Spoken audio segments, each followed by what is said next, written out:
Hello everyone, কেমন আছো সবাই? আশা করি সবাই ভালো আছো আর আমিও কিন্তু ভালো আছি। সো বিয়ের আগে বা পরে মোটামুটি সব মেয়েরাই কিন্তু এই শ্রাবণ মাসের সোমবারগুলোতে বাবার মাথায় জল ঢালে। আর এই যে আমি এক ব্যক্তি যে আজ পর্যন্ত কোনো দিন শিবরাত্রি ছাড়া বাবার মাথায় জলই ঢালিনি। আর জীবনে প্রথমবারই বলতে পারো শ্রাবণ মাসের শেষ সোমবার করলাম আমি। সত্যি বলতে হয়তো এতদিন মহাদেব চায়নি যে আমি তার মাথায় জল ঢালি। কথাই আছে না যে ভগবান না চাইলে তার কাছে পৌঁছানো কখনোই সম্ভব না, এটা কিন্তু একদম ঠিক কথা। তো ফাইনালি শ্রাবণ মাসের শেষ সোমবার করলাম। জানো তো আমার মা শ্রাবণ মাসের এই 4টে সোমবারই কিন্তু মহাদেবের মাথায় জল ঢেলেছে, কিন্তু জানি না কেন আমার হঠাৎই শেষ সোমবার বাবার মাথায় জল ঢালার ইচ্ছা হলো। হয়তো এখন সময় এসেছে আর ভগবানও চেয়েছে, তাই হয়তো শেষ সোমবার আমি বাবার মাথায় জল ঢালতে পারলাম। আর জানো তো আমি কিন্তু সকাল থেকে উপোস করে ঠিক দুপুর 2টোর পর স্নান করে ভিজে গায়ে বাবার মাথায় জল ঢেলেছিলাম। আচ্ছা এবার বলো তো তোমরা কারা কারা এই শ্রাবণ মাসের প্রত্যেক সোমবারে জল ঢেলেছো? আর এটাও বলো যে কারা কারা আমার মতো প্রথমবার শ্রাবণ মাসে বাবার মাথায় জল ঢাললে, প্লিজ কিন্তু কমেন্টে জানিও। আর জানো তো এই শ্রাবণ মাসের শেষ সোমবারে বাবার মাথায় জল ঢালার পেছনে আমার কিন্তু একটা কারণ আছে, সেটা না হয় অন্য কোনো দিন ভিডিওতে শেয়ার করব তোমাদের সাথে। আর আমরা মেয়েরা সবাই জানি নাকি শিবের মতো বর পাওয়ার জন্যই আমরা মেয়েরা শিবের উপোস করি। আর আমি আমার জীবনে যা পেয়েছি সবই আমার গোপাল আর ভোলে বাবার কৃপায়, আর যা পাইনি সেটাও তাদেরই ইচ্ছায়, এবং আমি এরপরে যা যা পাবো সবটাই আমার ঈশ্বরের কৃপা, আর যা পাবো না সেটাও তাদেরই ইচ্ছায়।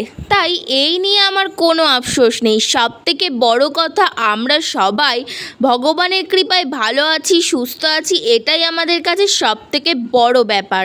আর যেহেতু আমার বাড়িতেই মহাদেব আছে তাই আমার কোনো মন্দিরে যাওয়ার প্রয়োজনই হয়নি, কারণ ভগবান তো সব জায়গায় একই হয়, তাই না? আর এই কথাটাও কিন্তু একদম বাস্তব যে ভগবান যা চাইবে আমাকে সেদিকেই যেতে হবে। আমি চাইলেই তো আর সব কিছু হবে না। আর আমরা চাইলেই যদি সব কিছু খুব সহজেই পেয়ে যেতাম তাহলে হয়তো অপেক্ষা বলে ওয়ার্ডটার কোনো মানেই থাকতো না। তাই ভগবান শ্রীকৃষ্ণ বলেছেন অপেক্ষা আর ধৈর্য করতে শেখো, কারণ সহজে পাওয়া জিনিস জীবনে বেশি দিন থাকে না, আর যেটার জন্য অপেক্ষা আর ধৈর্য করবে সেটা পেতে দেরি হলেও জীবনে থাকবে সব সময়। প্রত্যেকটা ভিডিওই তো আমাকেই বেশিরভাগ সময় দেখায়, আজ নাই এই ভিডিওতে একটু ভগবানকে নিয়েই করলাম। সো যারা এই ভগবানকে ভালোবাসো তারা কিন্তু অবশ্যই একটা লাইক কমেন্ট করে যেও। তারপর দেখো বাবার মাথায় জল ঢেলে আমি কিন্তু হবিষ্যি করেছিলাম। আর আমি হবিষ্যি প্রথম করতাম না, কারণ একটা ব্রাহ্মণ বলেছিল যে হবিষ্যি করলে নাকি বেশি ফল লাভ হয়। তো যাই হোক সেই মতোই কিন্তু আমি হবিষ্যি করেছিলাম। আর হবিষ্যি মানে তো কম বেশি সবাই জানো। আর যেহেতু আমি শিবের উপোস করেছিলাম তাই জন্য আমি নিয়েছিলাম কাঁচকলা, আলু আর গোবিন্দভোগ চাল, আর শেষে তো দুধ গুড় এগুলো খেতে হয়। বাট সব কিছু তো ভিডিও আমার করার কথা মনেই ছিল না, যেহেতু ভিজে গায়ে করেছিলাম সেই জন্য একদমই ফোন আমি ধরিই নি। তাও ছোট ছোট কিছু ক্লিপ নিয়েছিলাম আর সেগুলোই আজকে তোমাদের সাথে শেয়ার করলাম।